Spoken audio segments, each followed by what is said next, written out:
things up. Got a bunch of stuff to fix for have seen my prior videos. You'll know the before this house. If not, I'll give you a little hint. I'm standing in the first floor. There's the basement, and the previous contractor pulled out all the floor joists, all the flooring. It was sold made in timber, solid. Got a wall just hanging here, and it's just a general mess. So I'm trying to speed things up and try to do this as quickly as possible. Get the concrete guys started tomorrow morning. And I need to get the H stuff done for the HVAC. This should speed things up. So here we go. I'm gonna give it a try here and see how it does. It's a pretty impressive looking tool. I had another one like this, except I think it was a 10-inch that I sold 3 or 4 years ago when I bought it was in San Francisco. So I decided I got enough stuff to really justify using another one. So here we go. Put the camera down here and give it a try. This is actually the first time I've been turned on. I have not even hooked it up, or I hooked it up to power yet, but I have not yet actually had a chance to turn it on. So I'm curious to see how it does. Try out the sliding action in person. The previous one I had was a 12-inch, but it was not a slider.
I bought for this project, so check that.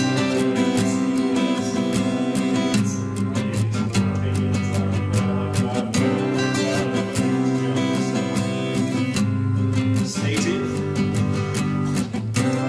Hey YouTube, got another product review for you here. I guess it's a two-part product review. It's follow-up to the Dewalt 12-inch sliding miter saw, which is this bad boy here. I've had it for about a week now. I guess I'll list my thoughts and likes and dislikes about it. My likes about it are it's pretty solid. I've not really used it for a whole lot of trim stuff yet, but it definitely has plenty of power to hog through pretty much just about anything. I've been cutting 2x6s with it here. Really haven't used it for trim. It's mostly just been a chop saw at this point, but it does a good job of that. We'll say one thing: it comes with a 12-inch 60-tooth blade, which is mediocre at best. For as expensive as the damn saw is, you'd think they'd give you at least a good blade. I'm not impressed. cuts okay. It doesn't do super great job, but you think for as much as the damn saw costs, it'd give you at least a good blade with it. Another thing, a gripe about it, it doesn't come with any sort of guide. I did, however, put on an aftermarket, not an aftermarket, but a Dewalt LED light. You can see it on there. It gives you a shadow of the blade, which I have to say, like, I was kind of irritated that it didn't come with a level, or not a level, but a laser like the Milwaukee does. I do, however, absolutely love this thing. It's a little kit that just screws on up here and then right in there.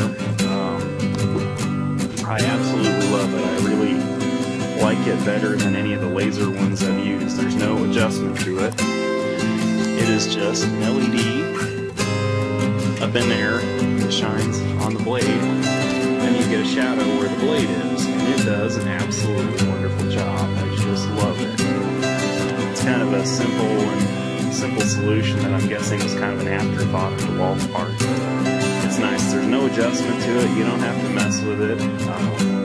Now I haven't used it outside. I've been using it just, you know, in the kitchen here. But for that, I really, really like it.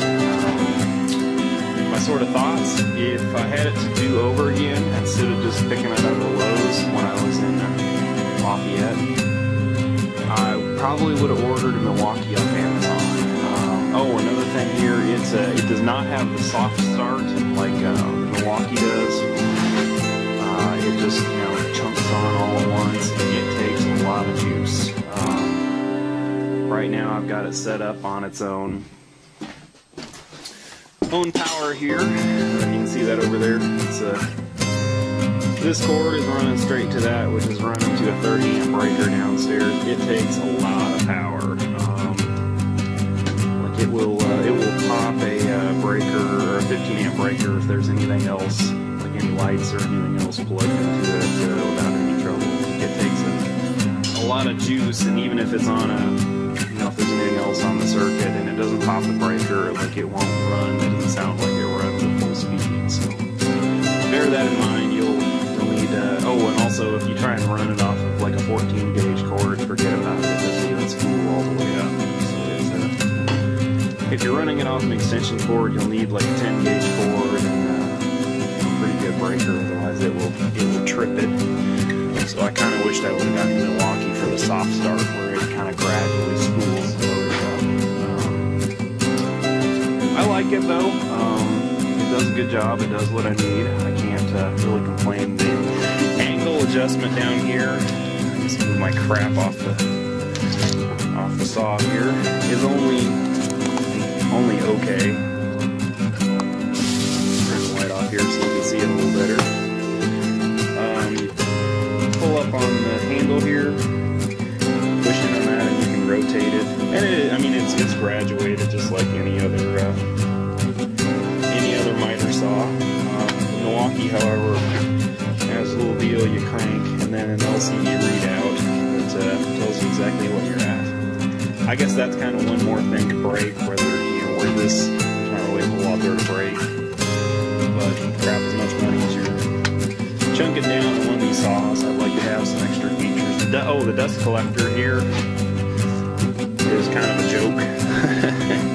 I've not been running it. It doesn't really do much, so that's another thing here. You know, if you're into having a dust collector on, I'll tell you now, the dust collector, or even when you have a blower, a shop vac hooked up to it, doesn't really do much of anything. But you know, I guess I shouldn't say I've played with the Milwaukee one, and then I've played with the Bosch one. And of the three, I think the Milwaukee is the number one, and then this is number two. And I definitely like this a lot better than the Bosch or Hitachi or any of those. It seems like it's industrial. But it's pretty decent. My biggest gripe is for the money, it doesn't come with some kind of light or laser. I really do like the LED. That makes it a lot more usable. blade sucks that it comes with. I picked up, man, Home Depot has these cheaper than they are on Amazon or even eBay. I picked up just a 44 tooth here. I'm not really doing any fine finish work as of yet with this one, but I will be shortly. I figure I'll pick up a 96 tooth for the kind of framing and just kind of using it more as a chop saw and for cutting angles and things like that. Non sort of trim stuff. I figure I'll go with this for now and get a bigger, better one later. But it's worked out pretty well. I don't really have any big gripes about it, the two things there, and simply for the price, I ought to include that. So I guess that kind of is my little product review of that one. I'm happy with it. But Dewalt, if anybody at Dewalt is watching this, throw in a good blade and some kind of guide. I mean, I really like the LED. That's great.